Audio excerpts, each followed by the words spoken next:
우리 함께 주신 말씀 위하여 기도하겠습니다. 주님, 오늘 우리에게 주시는 말씀을 기대하며 기도합니다. 전하는 자의 입술을 주장하시고 듣는 이들의 마음과 생각을 다스려 주셔서 주님께서 주시는 하나님의 온전한 말씀만이 들려지게 하여 주옵소서. 사모하는 마음을 주사 주의 말씀이 우리 삶에 살아 운동력 있어 날선 검과 같이 영과 혼을 깨트리게 하여 주옵소서.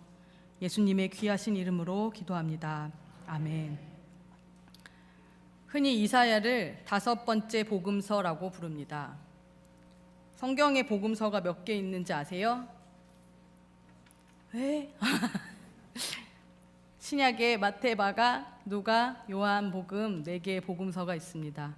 이사야를 5번째 복음서라 부르는 이유는 그만큼 이사야에 예수님에 대한 이야기가 많이 나오기 때문입니다. 더 흥미로운 것은 이사야가 66장인데 이사야를 2개 부분으로 나눌 때에 1장부터 39장까지를 제1 이사야, 40장부터 66장까지를 제2 이사야라고 부릅니다. 그럼 제가 산수를 내겠습니다. 40장부터 66장까지는 모두 몇 장일까요? 제가 문제를 낸다고 하니까 얼굴이 되게 긴장하셨어요. 66권인데 앞에는 39개가 있고 40장부터 66장까지는 몇 장일까요? 27장. 앞부분은 구약의 숫자와 같고 뒷부분은 신약의 숫자와 같습니다. 그런데 숫자만 같은 것이 아니라 그것의 내용도 앞부분은 심판과 책망과 하나님의 징계하심이 주제라면 40장부터 66장까지는 하나님께서 메시아를 통하여 우리를 회복하실 것이다, 우리에게 희망을 주실 것이다, 새로운 창조를 허락하실 것이다 라는 예언이 주요 주제입니다. 그래서 이사야를 또 성경의 축소판이라고도 부릅니다. 그리고 오늘 우리가 함께 읽은 이사야 40장은 바로 그 2번째 이사야의 시작입니다. 우리가 함께 1절을 같이 읽겠습니다. 너희의 하나님이 이르시되 너희는 위로하라, 내 백성을 위로하라. 이것이 이사야 후반부 전체 주제입니다. 하나님께서 우리를 위로하시고 회복시켜 주실 것입니다. 하나님께서 우리를 내 백성이라 부르실 것입니다. 나를 떠난 너희들을 더 이상 내 백성이 아니고 너희들은 죄가 많으니 너희들 맘대로 살아라 내버려 두지 않으시고 하나님께서는 다시 우리를 부르셔서 하나님의 백성 삼아 주실 것입니다. 특별히 2절 말씀에는 하나님께서 주신 약속의 2가지 약속이 등장합니다. 2절 말씀을 보여주시겠습니까? 첫째는 노역의 때가 끝났다. 너희들이 바벨론 포로기를 이제 그만 살게 될 것이다 라는 뜻입니다. 그리고 그 죄악이 사함을 받았다. 너희들이 70년 동안 충분히 죄값을 치렀다. 이제 내가 너희를 용서하겠다라는 뜻입니다. 그런데 문제는 이사야가 실제로 살던 시기는 바벨론 포로 귀환 때로부터 200년쯤 전입니다. 다시 말하면 이사야 39장과 이사야 40장 사이에는 160년 정도의 기간이 빕니다. 이사야가 활동하던 시기에는 아직 이스라엘이 바벨론에 잡혀가기도 전이고 바벨론이라는 나라는 다른 나라들에 비해 그렇게 힘이 세지도 않은 나라였습니다. 이사야는 남북으로 나눠진 이스라엘 중에서 북이스라엘의 멸망을 보았고 그 시기를 살던 사람입니다. 북이스라엘은 바벨론이 아니라 아수르에 의해서 망했고 그리고 120년, 130년의 시간이 지난 후에야 남유다가 바벨론에 의해 멸망합니다. 그리고 오늘 말씀은 그 70년의 포로 생활이 이제 곧 끝나니 너희가 다시 예루살렘으로 돌아갈 수 있을 것이다 라는 약속입니다. 어떻게 이사야가 앞으로 200년쯤 후에 일어날 일을 이렇게 예언할 수 있었을까요? 어떤 학자들은 앞부분 이사야는 진짜 이사야가 썼고 뒷부분 이사야는 가짜 이사야가 썼다고도 주장합니다. 어떤 학자들은 앞부분은 진짜 이사야가 썼고 뒷부분은 이사야한테 주워 들은 게 있는 이사야의 제자들이 썼다고도 말합니다. 그러나 많은 이들은 이미 하나님께서 200년 전에 이사야를 통하여 이 말씀을 약속하셨다고 주장합니다. 저는 앞에 학설이든 두 번째 학설이든 세 번째 학설이든 지금 우리에게 한 권의 책으로 주어진 이 이사야가 살아계신 하나님의 말씀이며 우리를 향하신 하나님의 뜻임을 믿습니다. 그 어떤 학설이든 그 어떤 주장이든 이사야를 통해서 하나님께서 하시는 말씀은 불순종한 이스라엘은 징계를 받을 것이며 그러나 하나님의 인내와 사랑으로 다시 회복시켜 주실 것이라는 구원의 계획입니다. 그리고 나아가 예수 그리스도를 통하여 완벽하게 성취될 하나님 나라를 포함합니다. 이 말씀은 우리로 하여금 어떠한 상황에서도 하나님을 섬기고 하나님만 신뢰하며 하나님께만 예배할 것을 촉구합니다. 우리를 위로하시는 하나님의 능력, 우리 죄가 많을지라도 여전히 우리를 내 백성이라 부르시는 하나님의 사랑입니다. 예수님을 통해 처참한 포로 생활과 같던 우리의 죄 많은 삶이 하나님 나라의 거룩한 백성으로 거듭나게 되었습니다. 우리는 바벨론에서 노예 생활을 하듯이 이집트에서 노예 생활을 하듯이 노예로 살 수밖에 없는 사람들이지만 하나님께서 예수 그리스도를 통하여 우리에게 새 하늘과 새 땅을 허락하셨습니다. 그곳에는 이리와 어린 양이 함께 뛰놀고 더 이상의 눈물이나 고통은 없으며 오직 하나님만 완전히 통치하시며 그 하나님과 우리가 교제하게 될 나라입니다.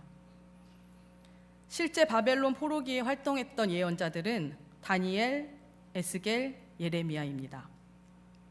작년에 그 랑캐스타에서 하는 연극 보러 가셨던 여성교회 분들은 기억하실지 모르겠습니다. 다니엘 연극에 보면 갑자기 어떤 사람이 이렇게 뚱뚱하게 이렇게 수염난 뚱뚱한 사람이 나와서 두루마리를 읽습니다. 그 사람이 에스겔입니다. 그리고 갑자기 배경화면이 막 바뀌면서 바벨론에서 이스라엘로 장면이 옮겨집니다. 그 사람이 예레미야입니다. 다니엘은 풀무불에 던져졌을 때에도 사자굴에 던져졌을 때에도 하나님의 살아계심을 믿음으로 하나님께서 그를 살려주셨습니다. 다니엘이 풀무불에 던져졌을 때는 느부갓네살 왕이 통치하던 시기입니다. 느부갓네살 왕은 살아나온 다니엘을 보고 도대체 저자들의 하나님이 누구냐?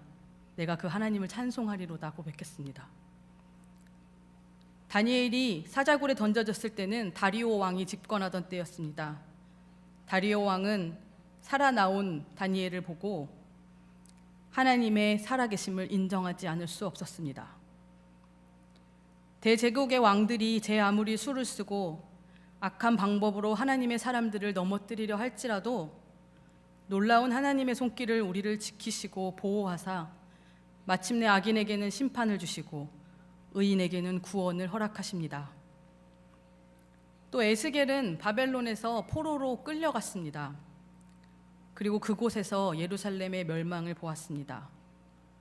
그는 많은 환상들을 통하여 성전이 타락할 것과 멸망할 것을 예언했습니다. 그러나 그는 마른 뼈의 환상과 성전에서 흘러나오는 성소의 물을 환상을 통하여 하나님께서 이스라엘을 곧 회복시켜 주실 것이라고도 예언했습니다. 예레미야는 유다에 남아 예루살렘이 멸망하는 것을 가까이서 보았습니다. 예레미야를 우리가 눈물의 선지자라고 부르는 것은 멸망당하는 예루살렘의 모습을 보며 예레미야가 통곡하며 백성들에게 하나님의 말씀을 전했기 때문입니다. 그러나 그의 경고와 하나님의 징계에 대한 예언 속에서도 하나님께서는 다시 너희를 회복시키시리라는 소망의 말씀을 전하셨습니다. 예레미야 29장 11절을 함께 읽겠습니다. 여호와의 말씀이니라 너희를 향한 나의 생각을 내가 아나니 평안이요 재앙이 아니니라 너희에게 미래와 희망을 주는 것이니라. 아멘. 이스라엘의 타락과 그에 따른 징계는 결국 우리를 새롭게 하시려는 하나님의 회복과 희망의 약속입니다. 이는 오늘 이 시대를 살아가는 우리가 전해야 할 소리이며 세상이 들어야 할 하나님의 말씀입니다. 하나님은 이사야를 통하여 200년 후에 일어난 일을 예언하셨습니다. 그들에게 위로와 회복의 약속을 주시며 두려워하지 말고 이 소리를 외치라고 촉구하십니다. 하나님의 위로는 슬퍼하고 고통받는 이들에게 어깨를 두드려주고 휴지 한 장 전해주는 것에 그치지 않으셨습니다. 하나님은 당신의 크고 비할 바 없는 능력으로 이스라엘을 예루살렘으로 돌아가게 하셨습니다. 그것이 하나님의 위로하심입니다. 하나님의 위로의 약속은 노역의 때가 이제 끝났고 너희들의 죄가 용서받았다라는 선포입니다. 하나님의 위로하심은 바벨론을 심판하심으로 역사 속에서 현실로 이루어졌습니다. 바벨론은 화려하고 거대하고 온 세상을 떨게 했던 대강국이지만 하나님 앞에서는 티끌과 같고 지푸라기와 같은 존재일 뿐이었습니다. 이사야 41장 15절과 16절은 보라, 내가 너를 이가 날카로운 새 타작기로 삼으리니 내가 산들을 쳐서 부스러기를 만들 것이며 작은 산들을 겨같이 만들 것이라. 내가 그들을 까부른즉 바람이 그들을 날리겠고 회오리 바람이 그들을 흩어버릴 것이로되 너는 여호와로 말미암아 즐거워하겠고 이스라엘의 거룩한 이로 말미암아 자랑하리라. 아멘. 하나님 앞에 바벨론은 그저 부스러기와 같을 뿐이었습니다. 바람에 흩어져 버리는 권력일 뿐입니다. 하나님께서 부수시면 산들도 티끌같이 되고 하나님이 바람이 불면 그들은 그냥 흩어져 버릴 뿐입니다. 하나님께서 바벨론을 넘어뜨리시고 이스라엘에게 다시 소망을 주십니다. 하나님께서 그 일을 행하실 것입니다. 하나님께서는 그리하여 이스라엘을 다시 제사장 나라의 역할을 감당할 수 있도록 예루살렘으로 돌려놓으실 것입니다. 그들의 힘으로 돌아가는 것이 아닙니다. 그들은 70년간 바벨론에서 포로로 살면서 수치와 고난을 당하며 그 값을 치루었습니다. 하나님이 저들의 죄로 말미암아 벌을 주셨기에 이제는 하나님께서 그들을 용서하시고 회복과 희망의 소리를 낼 수 있게 하였습니다. 오늘 함께 읽은 본문에는 여러 가지 소리들이 등장합니다. 이는 하나님의 위로와 희망의 말씀들입니다. 첫째는 앞서 말씀드린 위로의 소리입니다. 하나님은 이사야에게 위로를 선포하게 하셨습니다. 내 백성을 위로하라. 노역을 마치게 하고 이제 너희의 모든 죄를 사하노라. 우리가 아파하고 고통받고 있을 때에 하나님께서 모든 상황을 돌이키심으로 우리를 하나님의 백성으로 회복시키실 것을 믿음으로 선포해야 합니다. 이것이 첫 번째 소리 위로입니다. 둘째는 외치는 자의 소리로 시작되는 여호와의 길을 예비하라는 명령입니다. 3절과 5절입니다. 외치는 자의 소리여 이르되 너희는 광야에서 여호와의 길을 예비하라. 사막에서 우리 하나님의 대로를 평탄하게 하라. 골짜기마다 도두어지며 산마다 언덕마다 낮아지며 고르지 아니한 곳이 평탄하게 되며 험한 곳이 평지가 될 것이요 여호와의 영광이 나타나고 모든 육체가 그것을 함께 보리라. 이는 여호와의 입이 말씀하셨느니라. 여호와께서 말씀하십니다. 나의 길을 예비하라는 것입니다. 하나님께서 오실 것입니다. 세례 요한은 이 말씀을 인용하여 예수님의 길을 예비했습니다. 아무도 없는 광야에서 황폐한 땅에서 세례 요한은 예수님의 길을 준비하며 우리에게 회개하라고 말씀하십니다. 이 두 번째 소리는 바로 우리의 왕 되시며 승전가를 부르며 다시 오실 죄의 권세를 이기시고 구원의 완성을 이루실 예수님의 길을 예비하라는 것입니다. 여호와의 길, 또 하나님의 대로라고 표현된 이 길은 하나님을 위한 길입니다. 하나님이 지나가시기 위해 마련되어져야 하는 길입니다. 전쟁에 참여했던 왕들이 승전가를 부르며 돌아올 때에 백성들이 길을 열어 왕을 맞이했던 것처럼 그들이 기쁨으로 승리의 소식을 외치고 새로운 왕의 통치를 기대했던 것처럼 오늘 우리에게 왕으로 오실 하나님을 맞이하는 길이 필요합니다. 하나님의 대로는 하나님이 지나가시기에 골짜기가 스스로 높아지고 산과 언덕들은 알아서 고개를 숙여 낮아집니다. 울퉁불퉁한 땅들은 평평해지고 험한 곳은 평지가 되어 하나님이 지나가실 수 있게 알아서 움직입니다. 악한 것과 죄악된 것과 불순종과 우상 숭배로 인한 죄 지은 이스라엘을 하나님께서는 이제 사하시고 그들을 고통 중에 살게 했던 바벨론 포로 생활을 모두 이기게 하심으로 승리의 행진을 하게 될 왕의 길을 예비해야 합니다. 예수님께서는 죄와 죽음의 모든 권세를 이기시고 우리 안에 있는 모든 더러움과 불의를 깨끗게 하심으로 우리를 다스리시며 우리에게 새로운 생명을 허락하시기 위해 오십니다. 이 길을 예비하기 위하여 골짜기가 도두어지고 산들이 낮아짐과 같이 우리의 죄를 고백하고 회개하며 우리의 예수님의 오실 길을 준비해야 합니다. 우리 안에 있는 열등감과 자격지심과 죄책감 같은 것들은 낮아지고 교만과 거짓과 분열 같은 것들은 다시 낮아지고 고르지 않고 상처받은 우리의 마음들은 치유될 것입니다. 우리 주님 오실 때에 아직도 별거 아닌 일들에 화를 내고 내 이름만 높이려 하고 하나님보다 나 자신을 더 사랑했던 우리의 마음들은 예수 그리스도와 하나님의 통치로 모두 완전히 무너져야 합니다. 하나님께서 지나가시는 길에 우리의 자존심과 우리의 악함과 우리의 거짓이 하나님의 거룩을 훼손해서는 안 됩니다. 우리가 예수님을 만나 거듭난 삶을 살아간다면 우리는 이제 이사야의 표현대로 새 하늘과 새 땅에서 하나님과 함께 살아가게 될 것입니다. 우리 마음의 골짜기가 도두어지고 우리 마음의 높은 산들이 낮아지고 불끈불끈 솟아오르는 나의 자아와 나의 경험과 고집과 교만과 열등감들은 모두 주의 길을 예비하기 위해 깎아지고 낮아진 자존감과 믿음 없음은 세워지게 해야 합니다. 이조차도 우리는 우리의 힘과 능력으로 할 수 없습니다. 우리는 주님의 은혜가 필요합니다. 세 번째는 말하는 자의 소리입니다. 6절과 8절 말씀입니다.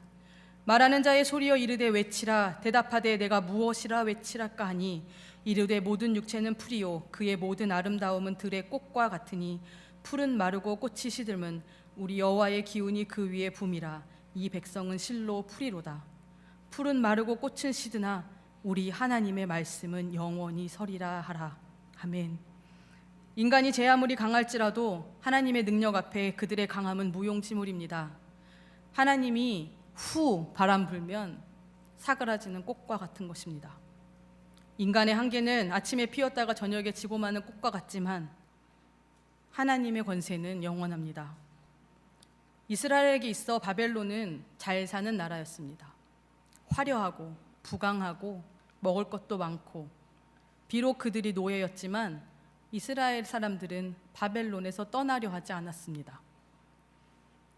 그들은 바벨론의 우상을 섬기고 그들의 배부름이 우상이 주는 유익이라고 착각하며 살았습니다. 또 선지자들이 바벨론이 곧 망한다 아무리 말하여도 그럴 리가 없어. 바벨론이 얼마나 센지 알아? 그럴 리가 없어. 하나님의 말씀을 믿지 않았습니다. 그러나 이스라엘에게는 반드시 돌아가야 할 곳이 있었습니다.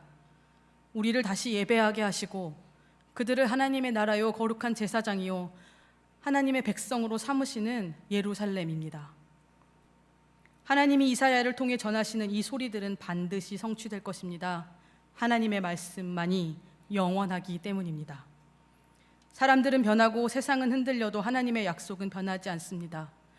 바벨론의 권세가 하늘을 치솟을 만큼 높다 하여도 하나님의 권능에는 미치지 못합니다. 그 영원하신 하나님의 말씀이 오늘 우리를 다스리며 신실하신 하나님의 약속이 우리 안에 성취될 것입니다. 우리도 이사야처럼 하나님의 신실하심과 성실하심을 소리내어 외쳐야 합니다. 마지막으로 등장하는 소리는 우리가 전해야 할 아름다운 소식입니다. 10절, 11절, 12절 말씀입니다. 너희의 하나님을 보라 하라. 보라, 주 여호와께서 장차 강한 자로 임하실 것이요 친히 그의 팔로 다스리실 것이라. 보라, 상급이 그에게 있고 보응이 그의 앞에 있으며 그는 목자같이 양떼를 먹이시며 어린 양을 그 팔로 모아 품에 안으시며 젖먹이는 암컷들을 온순히 인도하시리로다. 아멘.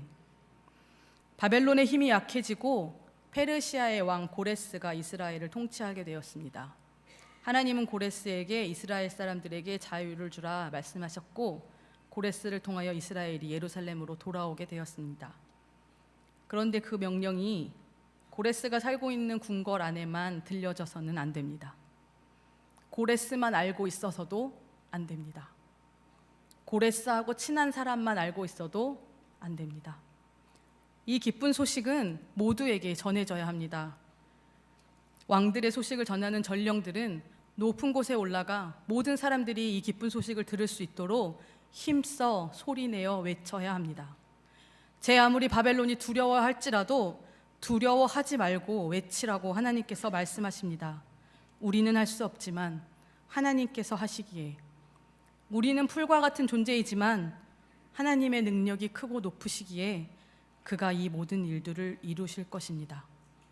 하나님의 강한 팔은 바벨론에게는 심판이었습니다. 악인들에게 하나님은 심판자가 되십니다. 그러나 하나님의 강한 팔은 우리를 보호하시는 목자의 품과 같은 것입니다. 어린 양과 같은 우리를 선한 목자 되신 예수님께서 품에 안아 주십니다. 우리는 무엇을 의지하며 어떤 소리를 내며 살아가야 합니까? 하나님께서 반드시 승리하십니다. 하나님께서 결코 악에 지지 않으십니다. 하나님께서는 우리의 모든 고통과 수치와 노역의 삶을 이미 알고 계십니다. 하나님의 능력이 우리에게 자유와 해방을 주실 것입니다. 하나님을 통하여 우리는 평화를 얻게 될 것입니다. 이 기쁘고 놀라운 소식이 가능한 것은 하나님이 영원하시고 하나님이 위대하시고 하나님이 광대하시기 때문입니다. 12절과 13절을 함께 읽겠습니다. 누가 손바닥으로 바닷물을 헤아렸으며 뼘으로 그 하늘을 쟀으며 탕의 띠끌을 대에 담아 보았으며 접시 저울로 산들을 막대 저울로 언덕들을 달아 보았으랴. 누가 여호와의 영을 지도하였으며 그의 모사가 되어 그를 가르쳤으랴. 아멘. 하나님은 손바닥으로 바닷물을 세십니다. 손가락으로 한 방울 한 방울 세시는 것이 아니라 그의 손 위에 바닷물이 있습니다. 하나님이 손이 너무 커서 바닷물을 담고도 남습니다. 하나님은 그의 손으로, 그의 뺨으로 하늘의 길이를 재시는 분입니다. 하나님은 돛박에다 흙을 담아 이 흙이 얼마나 많은지 세실 수 있는 분이십니다. 하나님은 누군가와 상의할 필요도 없고 누군가의 지도를 받을 필요도 없고 누군가의 가르침을 들으실 필요도 없습니다. 그 어떤 것도 하나님과 비교할 수 없으며 제 아무리 유명한 우상이라도 아무리 멋있게 만들어 온 우상이라 할지라도 하나님의 피조물에 불과합니다. 그런 하나님께서 반드시 이스라엘을 구원하실 것이라 약속하십니다. 그 하나님께서 반드시 우리를 죄의 사슬에서 건지실 것이라 약속하십니다. 이미 십자가에서 구원의 완성을 이루셨습니다. 우리는 그저 그 하나님의 영원하신 약속과 그 능력을 믿는 믿음만 있으면 됩니다. 우리에게 그 믿음이 있을 때에, 우리가 날마다 여호와를 앙망하며 하나님을 바라볼 때에 하나님께서는 더 크고 놀라운 복을 허락하십니다. 그 말씀이 오늘 이사야 40장 마지막에 28절과 31절의 말씀입니다. 너는 알지 못하였느냐, 듣지 못하였느냐, 영원하신 하나님 여호와 땅끝까지 창조하신 이는 피곤치 아니하시며 곤비치 아니하시며 명철이 한이 없으시며 피곤한 자에게는 능력을 주시며 무능한 자에게는 힘을 더하시나니 소년이라도 피곤하며 곤비하며 장정이라도 넘어지며 쓰러지되. 함께 읽겠습니다. 오직 여호와를 앙망하는 자는 새 힘을 얻으리니 독수리가 날개치며 올라감 같을 것이요 다른 박질하여도 곤비하지 아니하겠고 걸어가도 피곤하지 아니하리로다. 아멘. 사랑하는 제1제일교회 성도 여러분, 아수르, 바벨론, 페르시아의 포로로 있었던 이스라엘은 하나님께 불순종하였기 때문에 하나님의 징계를 피할 수 없었습니다. 그러나 사랑의 하나님께서는 그들을 그대로 버려두지 않으시고 반드시 회복시켜 주실 것이라 말씀하셨습니다. 나아가 그 말씀을 실제로 역사 가운데 성취하심으로 이스라엘은 예루살렘으로 돌아갔고 성전을 다시 짓고 예배할 수 있게 되었습니다. 우리가 죄의 값을 스스로 치르지 않았음에도, 우리가 지은 죄의 대가를 갚지 않았음에도 하나님은 하나님의 은혜와 놀라운 능력으로 우리를 이미 용서하시고 죄에서 건지사 새로운 삶을 살게 하셨습니다. 오늘 하나님께서 희망과 회복과 소망과 능력의 소리를 듣게 하심으로 우리를 위로하시고 이제 우리에게 그 말씀을 세상에 선포하길 원하십니다. 오늘 우리의 삶이 피곤하고 곤비할지라도 오직 여호와를 앙망함으로 새 힘을 얻는 우리 모두가 되기를 기도합니다. 우리를 지으신 하나님이 우리의 모든 문제와 고통을 아시고 그의 놀라운 능력으로 우리를 위로하시고 회복시켜 주실 것입니다. 희망의 소리를 외치십시오. 하나님이 주시는 참 소망과 위로가 오늘 우리에게 풍성히 임하도록 외치시고 두려워하지 말고 세상에 나아가 이 아름다운 소식을 전하는 체리힐 제1교회가 되기를 함께 기도합니다.